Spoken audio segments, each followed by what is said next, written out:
The alien woman landed on him and decided to stay there. Jake Miller was fixing his old truck when the sky exploded with green light above his farm in Kansas. The blast knocked him flat on his back in the dirt, and when he opened his eyes, a woman was sitting on his chest. She was beautiful in a way that made his brain hurt. Her skin was pale blue like winter ice, and her eyes were silver like coins. Her hair moved like it was underwater, even though there was no wind. She wore what looked like liquid metal that flowed around her body. "You will do," she said in perfect English, though her voice sounded like music played backwards. Jake tried to sit up, but she pressed one finger to his chest and he could not move. The finger felt cold, like touching snow. "Do for what?" he managed to say. "I am Zara from the Celestial Empire," she said. "My ship is broken and I need a human male to fix it. Your mind shows you understand machines. Lady, I fix trucks, not spaceships." She smiled and her teeth were too sharp. Same principle, different scale.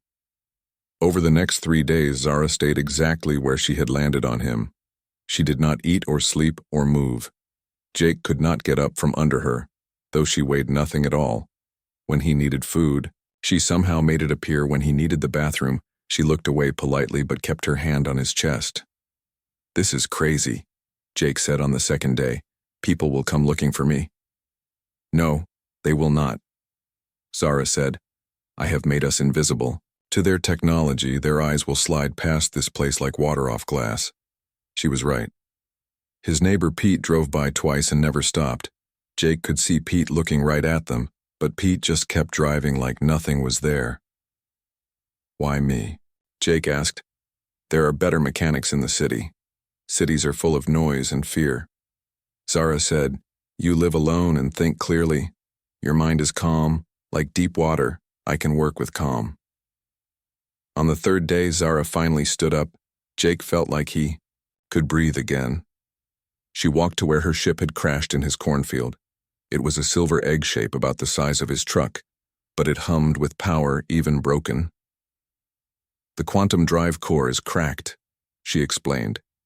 "It needs human creativity. To repair metal responds to your species in ways mine cannot achieve." Jake looked at the ship.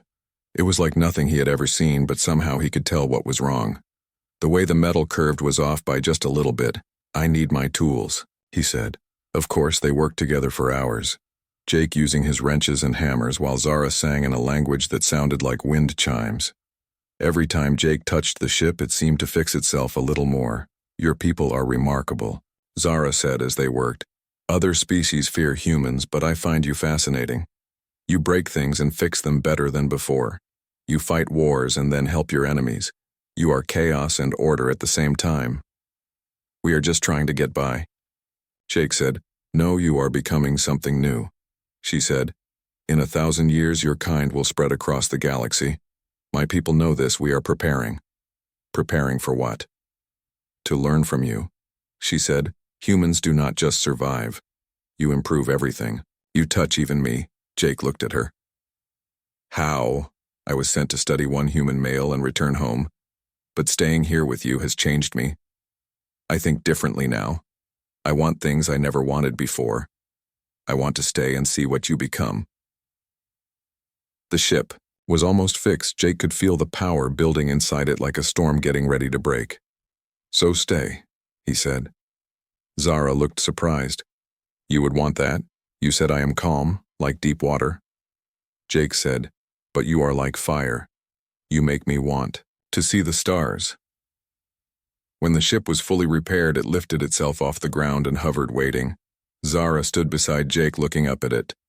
"My people will come looking for me eventually," she said. "Let them come." Jake said, "This is my land, and you are welcome here." Zara smiled, and this time her teeth looked normal. "The Celestial Empire has never faced humans who were not afraid." "Should I be afraid?" "No," she said. "You should be proud. Your species is going to change everything." She took his hand, and her skin felt warm now instead of cold. "I crashed here by accident," she said, "but I think the universe wanted me to find you.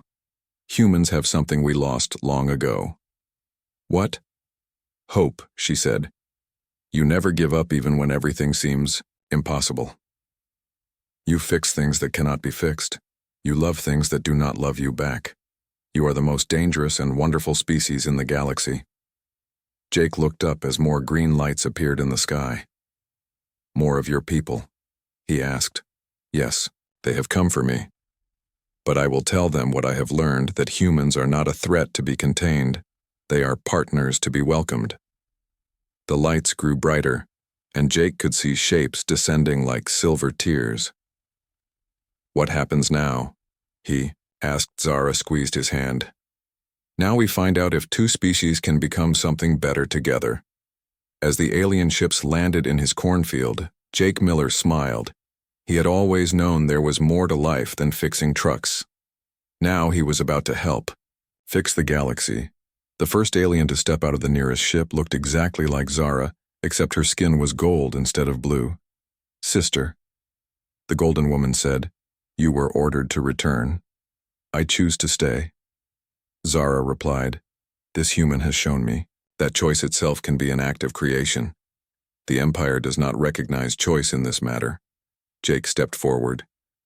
Maybe it is time the Empire learned something new. The golden woman stared at him for a long moment. Then she smiled. Perhaps it is, she said. I am Vera. What is your name? Human. Jake Miller. And this is my farm. Then Jake Miller of the farm.